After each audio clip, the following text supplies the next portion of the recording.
Haleluya, salam sejahtera dalam kasih Tuhan kita Yesus Kristus. Jumpa lagi bersama dengan saya, Pendeta Rudi Timbong, Gembala Jemaat GPDI Sion Koja, dalam program Raga Suara Gembala.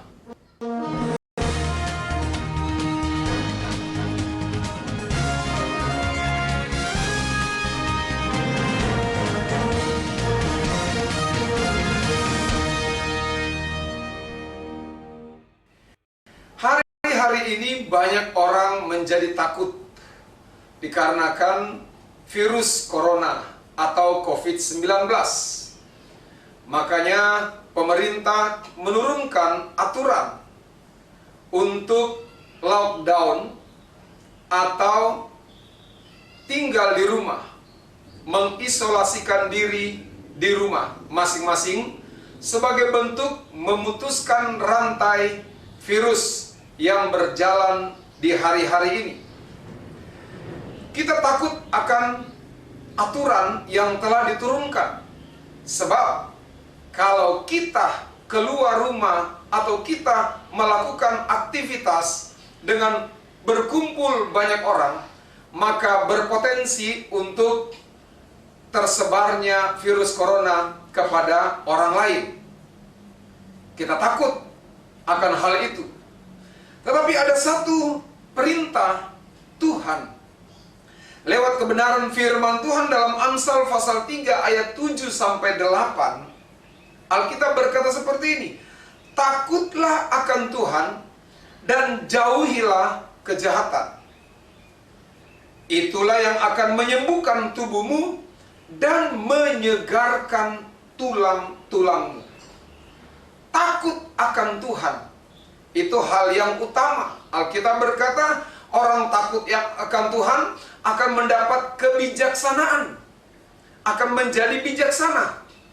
Bahkan firman Tuhan berkata, jauhilah kejahatan. Dua poin ini, dua hal ini tidak bisa dipisahkan. Takut akan Tuhan, jauhi kejahatan. Orang yang takut akan Tuhan, pasti dia menjauhi kejahatan. Tetapi orang yang melakukan kejahatan, tentu dia tidak takut Tuhan. Karena orang yang menjauhi kejahatan, pasti dia takut Tuhan. Kenapa? Karena ketika dia melakukan kejahatan itu, dia melakukan hal-hal yang tidak berkenan kepada Tuhan, maka akhir dari hidupnya adalah binasa atau neraka. Untuk itu, Alkitab berkata, kalau kita takut Tuhan dan menjauhi kejahatan, maka kita akan mengalami kesembuhan. Sembuh dari apa? Tentunya sembuh dari sakit. Ada orang berkata bahwa saya kan tidak sakit, tetapi justru pikiranmu itu sakit, justru hatimu sakit, justru keberadaan hidupmu sakit. Sembuh di sini juga bicara tentang damai sejahtera, sukacita, mengalami kesembuhan, mengalami sukacita. Secara fisik, secara tubuh tidak sakit, tetapi mungkin pikiran, hatimu sakit. Justru kalau kita takut Tuhan dan menjauhi kejahatan, maka kita akan dipulihkan, kita akan disembuhkan, kita akan mendapatkan sukacita, mendapatkan damai sejahtera. Jemaat Tuhan, saudara-saudaraku dimanapun saudara berada, takutlah akan Tuhan dan jauhilah kejahatan.